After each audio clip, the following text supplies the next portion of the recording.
আজ ভীষণভাবে ছোটবেলার কথা মনে পড়ে গেল।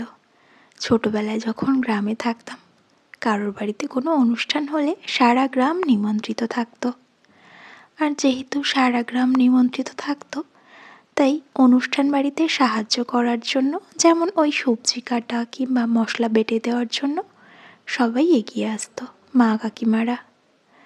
এখন তো ক্যাটারিং সিস্টেম হয়ে গেছে, এখন আর সেভাবে কেউ কারোর সাহায্য করে না, সব কিছু ওই লোক দিয়েই হয়। কিন্তু তখন সবার মধ্যে একটা আন্তরিকতা ছিল আলাদা, সেসব এখন কোথায় হারিয়ে গেছে। সেই ছোটবেলার স্মৃতি মনে পড়ে গেল। অনুষ্ঠান বাড়ির দুপুরগুলোতে সাধারণত এই বাঁধাকপি আর মাছের মাথার একটা ঘ্যাঁট রান্না হতো। আজ সেটা খেতে ভীষণভাবে ইচ্ছে করছে, তাই বানিয়ে ফেললাম অনুষ্ঠান বাড়ির মতো মাছের মাথা দিয়ে বাঁধাকপির ঘ্যাঁট যাকে বলে। তার জন্য মাছের মাথাগুলোকে লবণ, হলুদ, লঙ্কার গুঁড়ো আর একটু সর্ষের তেল মাখিয়ে ভেজে তুলে নিতে হবে একদম মচমচে করে। কথায় আছে না, শিকড়ের টান। আসলে বাঁধাকপি মাছের মাথা দিয়ে যে ঘন্ট, সেটাকে এই গ্রামের বয়স্ক মানুষরা ঘ্যাঁট বলেই উচ্চারণ করত। তাই পুরানো স্মৃতি মনে করতে গিয়ে শব্দটাকে ঘ্যাঁট বলেই আজ উচ্চারণ করলাম। আলুগুলোকে লবণ হলুদ দিয়ে ভেজে তুলে রাখতে হবে একটু লাল করে।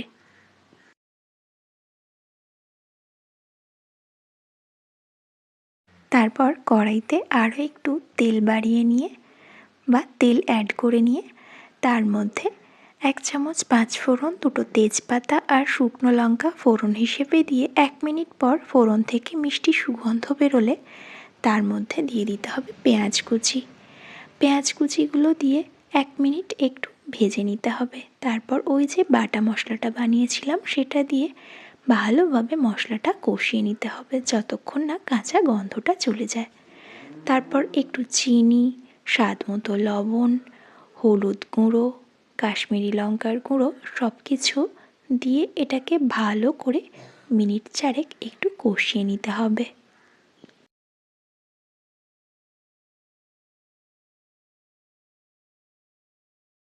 মশলাটা অলমোস্ট কষানো হয়ে গেছে, তখন দিয়ে দিতে হবে টমেটো কুচি। দিয়ে ভালোভাবে সবটা একসাথে মিশিয়ে নিয়ে তারপর কেটে রাখা বাঁধাকপিটা দিয়ে দিতে হবে। উপর থেকে আরও একটু লবণ আর হলুদ অ্যাড করে নিতে হবে।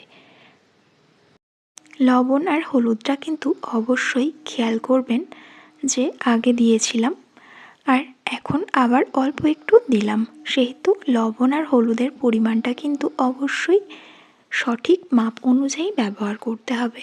তারপর ভালোভাবে মিশিয়ে নিয়ে মিনিট 10 ঢাকা দিয়ে রেখে ঢাকনা খুলে যখন বাঁধাকপি থেকে জল ছেড়ে দেবে তখন আলুটাও অ্যাড করে নিতে হবে। নিয়ে আরও মিনিট 10 এটাকে লো ফ্লেমে রান্না করতে হবে। তারপর ঢাকনাটা খুলে দিয়ে দিতে হবে ওই যে ভেজে রাখা মাছের মাথাগুলো, দিয়ে এটাকে একটু ভেঙে দিতে হবে।